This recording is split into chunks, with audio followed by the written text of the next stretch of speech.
नमस्कार, स्वागत है आप सभी का महर्षि गौतम ऑनलाइन स्कूल में।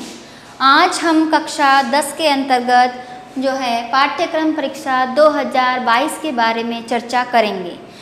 पाठ्यक्रम के द्वारा हम ये जानेंगे कि हमें अपनी परीक्षा की तैयारी किस प्रकार करनी है और कैसे करनी है, क्योंकि पाठ्यक्रम ही प्रत्येक परीक्षा का क्या होता है, एक सबसे बड़ा मुख्य रूप होता है, मुख्य भाग होता है। जब हमारे सामने कोई सिलेबस होता है तभी हम अपने उद्देश्य को लेकर के चलते हुए अपने लक्ष्यों की प्राप्ति करते हैं। तो चलिए आज हम कक्षा 10 के अंतर्गत पाठ्यक्रम परीक्षा 2022 और विषय हिंदी के बारे में चर्चा करते हैं। देखिए कौन सा भाग कितने अंकों का आता है, कितने पेपर होंगे, किस प्रकार से होंगे, कितना समय है। तो देखते हैं कि इस विषय में एक प्रश्न पत्र होगा। कितना होगा? एक प्रश्न पत्र होगा। क्यों होगा? क्योंकि हमारा विषय क्या है, अनिवार्य हिंदी है, जिसकी परीक्षा योजना इस प्रकार है। एक प्रश्न पत्र, समय कितना है? 3.25 घंटे। कितना है? 3.25 घंटे। और प्रश्न पत्र के लिए अंक कितने निर्धारित किए गए हैं? 80। कितने किए गए हैं? 80 किए गए हैं। और जो सत्रांक अंक है वो कितने हैं? 20 अंकों का सत्रांक है। और कुल मिलाकर के इन दोनों को मिलाकर के कितना हो गया? 100 पूर्णांक। कितने हो गया? पूर्णांक कितना हो गया? 100 हो गया। यानी कि कुल मिलाकर के हमें 100 अंकों के भार को ध्यान में रखते हुए सिलेबस को पढ़ते हुए अपने परीक्षा की तैयारी करनी है। अब देखिए हम इसमें देखते हैं कि अधिगम क्षेत्र का अर्थ है कि जो हमें जो विषय सामग्री दी जाएगी, किस किस से क्या पढ़ना है और कितने कितने अंक निर्धारित हैं। सबसे पहले अपना क्या आता है? अपठित गद्यांश आता है। क्या आता है? अपठित गद्यांश आता है। वह कितने अंक का है? गद्यांश और पद्यांश दोनों ही हैं, तो यह 10 अंकों में आएंगे। फिर रचना, यानी कि किस प्रकार से व्याकरण का है, पत्रलेख वगैरह, उसके बारे में आएगा।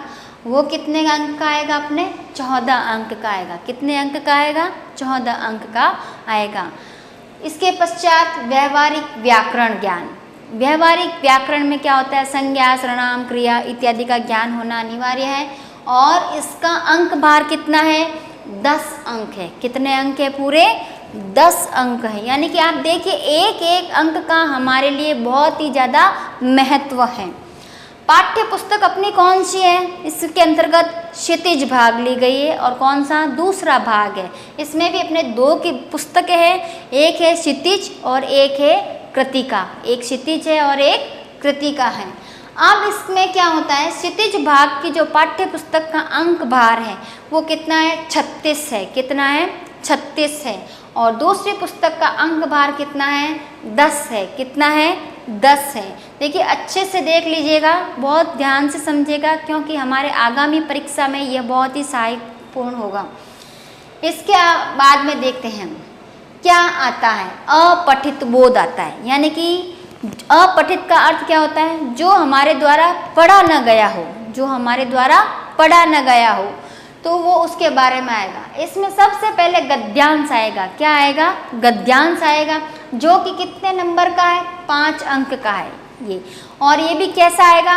विकल्प सहित आएगा। कैसा आएगा? विकल्प सहित आएगा। और इसमें क्या आएगा? अवसद के माध्यम से भी आ सकता है। और एक केवल एक शब्द में उत्तर दीजिए। इस प्रकार से आपका एक जो है प्रश्न 1 अंक का होता है। कुल मिला के कितने प्रश्न आएंगे? 5 प्रश्न आएंगे। और इसी प्रकार पद्यांश भी आएगा। क्या आएगा? पद्यांश भी आएगा। और ये पद्यांश में भी सेम वही है कि बहुचयनात्मक प्रश्न आएंगे और प्रत्येक प्रश्न का अंक भार कितना है? 1 है। कितना है? 1 है। तो कुल मिलाकर के इसका पूरा भाग कितना हो जाता है? 10 अंक का हो जाता है। ठीक है, बहुत ही ध्यान से इसको करना होता है, जिसके अंतर्गत हमें ये अंक भार चूज करके बताना होता है। अब बारी आती है रचना। रचना जो है 14 नंबर का है। कितने नंबर का है? 14। अब इसके आप में क्या है? संकेत बिंदुओं पर आधारित किसी एक आधुनिक विषय पर निबंध लेखन होगा। यानी कि आपको संकेत दिए जाएंगे कि आपको निबंध किस पर लिखना है, वो भी क्या होगा, विकल्प में होगा। वैसे तो तात्कालिक कारणों पर ही अधिकतर आता है। और इसके शब्द सीमा कितनी है, लगभग 300 शब्दों में। कितनी है, 300 शब्दों में। और इसका अंक भार कितना है, 6 है। कितना है, 6 अंक भार है। पत्र लेखन, जब हम पत्र और लेखन लिखते हैं तो उसके अंतर्गत भी इसका अंक भार कितने नंबर का है, 4 नंबर का। अब यहाँ पर पत्र कितने प्रकार के दिए गए हैं, 2 प्रकार के दिए गए। कितने प्रकार के, 2 प्रकार के, औपचारिक और अनौपचारिक। औपचारिक और अनौपचारिक। अब ये भी विकल्प सहित होंगे, यानी कि आपको उसमें से भी क्या है, चुनाव करना है, चयन करना है कि आपको इसमें से कौन सा ज़्यादा अच्छा आता है। तो औपचारिक पत्र में यानी कि कार्यालय पत्र आ जाते हैं और अनौपचारिक में व्यक्तिगत पत्र आ जाते हैं। ठीक है। फिर आता है अपना विषय से संबंधित विज्ञापन लेखन, यानी कि इसमें उस एक शब्द आपको दिया जाएगा, संदर्भ दिया जाएगा और उससे संबंधित आपको लिखना है विज्ञापन के रूप में कि कैसे लिखना है। और उसकी लगभग सीमा कितनी है, 25 से 30 शब्दों में आपको लिखना है। और इस संबंधित लेखन का अंक भार कितना है, 4 है। कितना है, 4 अंक का है। यानी कि कुल मिलाकर के रचना वाला जो भाग है अपना, क्या, रचना वाला जो भाग है वो कितने अंक का है, 14 अंक का है। ठीक है। ये तो हुआ अपने क्या, निबंध और पत्र प्रारूप का। अब बारी आती है अपने व्यवहारिक व्याकरण, यानी कि आज तक जो हमने पढ़ा है और इसमें जो आपको पढ़ना है, क्या, जो आपको पढ़ना है, क्या क्या पढ़ना है उसके बारे में देखिए। पद भेद के बारे में, यानी कि इसमें क्या आएगा, संज्ञा, सर्वनाम, विशेषण, क्रिया और अवयव, इनके बारे में आपको ज्ञान होना अनिवार्य है और आपको इन्हें अच्छे से पढ़ना भी है। तो इसका अंक भार कितना है, इससे संबंधित प्रश्न जो है कितने नंबर का आएगा, 4 नंबर तक के प्रश्न आते हैं इसके अंतर्गत। अब बारी आती है उपसर्ग और प्रत्यय की, यानी कि उपसर्ग जो शब्दों के आगे लगते हैं, प्रत्यय जो पीछे लगते हैं, तो इनसे संबंधित प्रश्न भी कितने नंबर का आएगा, 2 नंबर का आएगा। फिर बारी आती है इसमें अगला आपको क्या ध्यान रखना है, संधि और समास। क्या, संधि और समास, इससे संबंधित प्रश्न भी आपके 2 अंक का आएगा। फिर आता है मुहावरे और लोकोक्तियाँ, और किसके आधार पर आएगी, ये पाठ्य पुस्तक के आधार पर आएगी। किसके आधार पर आएगी, पाठ्य पुस्तक के आधार पर। अर्थात कहने का मेरा मतलब है कि जो आपके गद्यांश भाग है, उस गद्यांश भाग में जो जो पाठ के अंतर्गत जो मुहावरे आ रहे हैं, लोकोक्तियाँ आ रही हैं, उनका जो है उसके आधार पर आपका वो प्रश्न आएगा। और वो प्रश्न कितने नंबर का होगा, 2 नंबर का होगा। कितने नंबर का होगा, 2 नंबर का होगा। अब बारी आती है पाठ्य पुस्तक की। किसकी बारी आती है, पाठ्य पुस्तक की। तो ये पाठ्य पुस्तक और पूरक पुस्तक का मतलब है कृतिका पुस्तक, जो आप इन दोनों पुस्तकों को मिला करके कितना अंक आ जाएगा, इसमें 36 अंक का है। देखिए पाठ्य पुस्तक में सबसे पहली पाठ्य पुस्तक कौन सी है, क्षितिज है, क्षितिज भाग 2। अब इसमें व्याख्या आएगी। क्या आएगी, व्याख्या आएगी। व्याख्या आपकी गद्य और पद्य दोनों में से आएगी, और वो भी कैसी आएगी, विकल्प में आएगी। इसमें आपको चुनाव करना है कि इसमें से आपको कौन सी अच्छे से आती है। गद्य भाग के कौन कितने नंबर की है, 6 नंबर की है, और दूसरी पद्य वाली भाग भी कितने नंबर की है, 6 नंबर की है।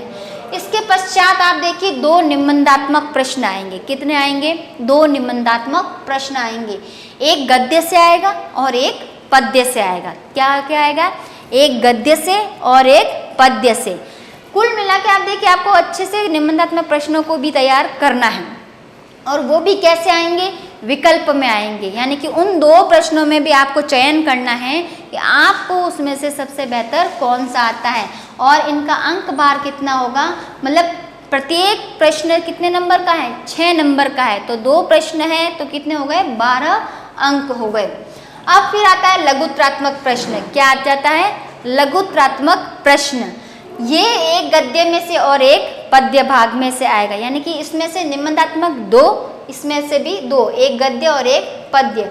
और शब्द उत्तर की लगभग कितनी सीमा है? 40 शब्दों में आपको इसका उत्तर देना है। और प्रत्येक प्रश्न जो है कितना है? 2 अंक का है। कितने अंक का है? 2 अंक का एक प्रश्न है। तो कुल मिलाकर के 2 प्रश्न आ रहे हैं, तो कितने हो गया? 4 अंक आ गए। कितने आ गए? 4 अंक। फिर बारी आती अति लघुत्रात्मक प्रश्न। कितनी संख्या है?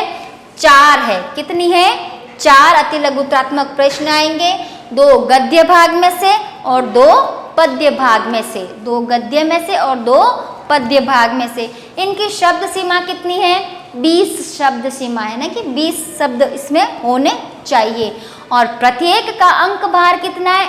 1 है। कितना है? यानी कि एक प्रश्न 1 नंबर का है। क्या है? एक प्रश्न 1 नंबर का है। तो कुल मिलाकर के 4 प्रश्न आ रहे हैं, तो 4 एक नंबर का, तो कितने हो गए? 4 नंबर का। ये तो हुआ आपके क्षितिज भाग का एक व्याख्यात्मक भाग। फिर है किन्हीं एक रचनाकार का परिचय, यानी कि इसमें आपके क्या आ सकता है? या तो आपको लेखक का परिचय देना है या आपको किसी कवि का परिचय देना है। आपको इसमें विकल्प के रूप में ये क्या आएगा? ये चुनाव आएगा कि कवि या लेखक का किसी एक का आपको परिचय देना ही है। तो और वो कितने नंबर का होगा? 4 नंबर का होगा। और उत्तर सीमा कितनी है इसकी? लगभग 80 शब्दों में आपको इसका उत्तर देना होगा। यानी कि कह लेते हैं कम से कम लघुत्रात्मक के जितना आ जाएगा। अब बारी आती है अपने दूसरी पुस्तक की कृतिका। कृतिका में पाठों पर आधारित 3 में से 2 लघुत्रात्मक प्रश्न। क्या? पाठों पर आधारित 3 में से 2 लघुत्रात्मक प्रश्न आएंगे। और उन लघुत्रात्मक प्रश्नों में से प्रत्येक अंक भार कितना है? 3 है। कितना है? 3 है, सॉरी 2 है। तो इसमें क्या होता है? कुल मिला के इसका अंक भार कितना है? 6 है। कितना है? 6 अंक भार है। अब और इसकी उत्तर सीमा कितनी है? 60 शब्दों में इसका उत्तर देना है। कितने शब्दों में देना है? 60 शब्दों में। ठीक है। अब बारी आती है अति लघुत्रात्मक प्रश्नों की। किसकी आती है? अति लघुत्रात्मक प्रश्नों की। इनकी उत्तर सीमा कितनी तय की गई है? कि इसमें 20 शब्द होने चाहिए। कितने होने चाहिए? 20 शब्द होने चाहिए। और अब इसका अंक भार कितना है? यानी कि 1 नंबर का एक प्रश्न है। कितना है? 1 नंबर का एक प्रश्न है। फिर है बहुविकल्पात्मक प्रश्न। ये भी कितने नंबर का है? 2। एक प्रश्न है तो 1 नंबर का आएगा, 2 प्रश्न इसमें से आएंगे। कुल मिलाकर के ये जो भार है इसका अंक भार कितना हो जाएगा? 10 नंबर का हो जाएगा। तो ये तो था आपकी कौन सी पुस्तक? कृतिका पुस्तक का। किसका था? कृतिका का। ठीक है। तो अब तक हमने ये देखा कि इन दोनों पुस्तकों को मिलाकर के हमारा जो इसमें सिलेबस है अच्छे अंक भार के सहित है। तो हमें जो है अपनी तैयारी जो है अपनी पूर्णतः तैयारी किसके आधार पर करनी है? सिलेबस के आधार पर करनी है। इस सिलेबस के माध्यम से ही हम क्या है अपने लक्ष्य को प्राप्त कर सकते हैं। तो आप अच्छे से इस जो है पाठ्यक्रम को ध्यान से देखिएगा, ध्यान से पढ़िएगा और अपनी परीक्षा की तैयारी में जुट जाइएगा। धन्यवाद।